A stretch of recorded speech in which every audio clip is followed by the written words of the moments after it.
Hello, faculty. I have some updates for you. This is regarding forms and your ability to approve forms and view forms on eMedley in a way that allows you to do a little bit more as far as functionality. So let's jump in. The first thing I need you to do is on your desktop, we need to have you remove a quick link of the Forms Hub. They've changed the functionality in eMedley, and unfortunately Forms Hub ends up being somewhat of a dead end as far as being able to do what you would need it to do or what you want it to do. So very quickly, if you will, put on a new quick link. This will just take a second. Go ahead and click on that quick links icon. It'll pull up this manager again. Select the Forms Hub, as you can see in the middle, just highlight it and then click delete. It'll ask you yes if you want to delete it, click OK. That then will take it off. I need you to add very quickly the My Evaluations link. That will be so much easier, add some additional functionality. Click on the Add button, click on Menu. If you remember, click on the Links drop down. That will open up this window. Go ahead and find the My Evaluations link right there, select it. Once you do, go ahead and click the upper arrow or it will take you back to the screen. Once you see this, click Add. This will then drop it back into this manager showing what will show up on your desktop. And then in the upper right hand side, once again, click that X. That will take you back to the main menu, the dashboard. And now you will see that the Forms Hub link is now gone. You have a My Evaluations. I'm going to show you what the update is and why it's important. Once again, previously the Forms Hub would take you to the documents and you could see the approvals and denials, but you couldn't do much with them. The My Evaluations link now does. You can also get to it then, I'll show you in the upper menu there. If you go to Evaluations, that will then open up this menu, as many of you maybe have seen. You're going to select My Evaluations, which will be the same as the quick link, so you can use either ones. This then will take you into a screen that you're used to seeing, but now the functionality allows you in the Available tab, which it defaults to. So this is the Available tab in the upper left-hand side. You'll see it's in blue. Here you can see all the names of the documents that have been released or are being worked on. What you can do with this is now you can actually approve or deny and view the document on your desktop, whereas before you could only view it and you couldn't do much.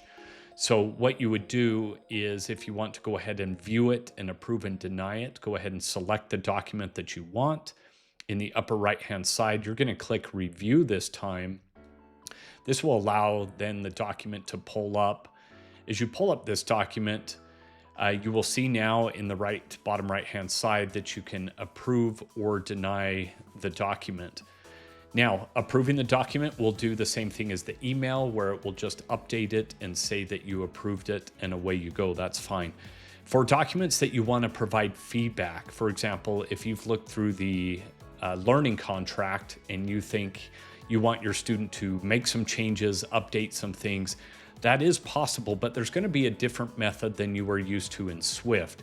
And this is an important kind of update and recommendation, because if you remember in Swift, when you entered comments, it was kind of the end of the road. It was actually kind of a dead end comment because you were the last in the line and it never would circle back to the student.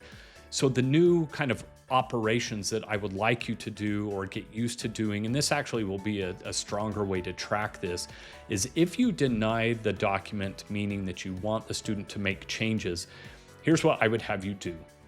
The first step would be to actually go to your Canvas, your seminar course, and go to the assignment that the evaluation corresponds to. So let's say the learning contract is the one that you want the student to change, that you've denied the learning contract, you want them to make some changes. So through the Canvas assignment learning contract, go ahead and enter in the comments the feedback that you want to provide to the students, enter all of that into Canvas, and then submit the comment.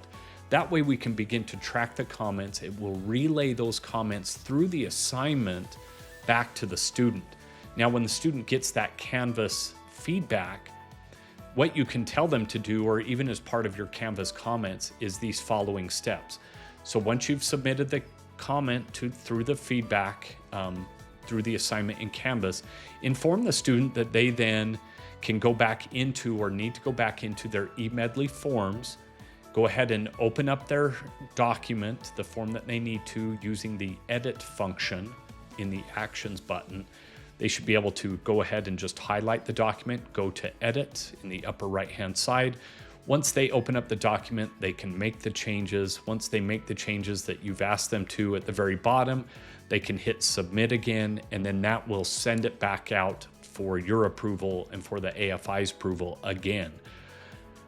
Once again, that is different from Swift, because once it got to the end of the road with you, there was really no way to then go back and open it up without the system really kind of melting down. So this will at least provide a better workaround and a better option to both track our comments related directly to the assignment and have the student notified that they need to go back in and what those changes are. So that's going to be kind of the new operations. I know it's a few extra steps, but in the end, this really does help the student and you track those comments much quicker and more efficiently as far as exactly what it's tied to and how to make those changes. Once you've done that, as far as relayed those comments, I'll also show you here on the My Evaluations screen. Now this is the completed tab. So if you look at the completed tab, this will then show you a different view of who's all approved it and who's pending. And this will allow you just kind of a separate way to go ahead and double click or click on the document. You can open that up through the actions button in the upper right and view their responses. Now, faculty, this has been a question that's been asked to me, faculty cannot edit any sort of document. They can't go in and make the changes for the student, and you can't go in and make comments on the actual document. It's just not part of the internal workings of eMedley. So again, use Canvas to communicate any changes that you need, but you can view the responses in the completed tab through the Views Responses Actions button at the upper right. For some reason, if the document remains in pending status, for example, by an AFI, I would personally communicate to the student that they need to go back to their AFI, let them know. The student kind of takes responsibility to communicate with the AFI that they have some pending documents, that the AFI needs to go back in and approve those. The AFI has the same functionality now as I just showed you. They can go into My Evaluations on their end. They can read it and approve it right on the desktop. So communicate that to the students. AFIs can do all of this functionality on their end on the desktop. Once that's all done, you can get out of this and go to your desktop by going to the upper left, as many of you have probably found. And here you are back at the desktop. So that's the main update for now, is your ability to look at those forms and approve and deny those forms right here on the desktop view, which was a little bit different and a little confusing in the beginning because there was no way to do it on the desktop. So hopefully that helps out. If you have any questions, let Carmel and I know, but thank you for your patience and understanding. You've been amazing so far. Take care.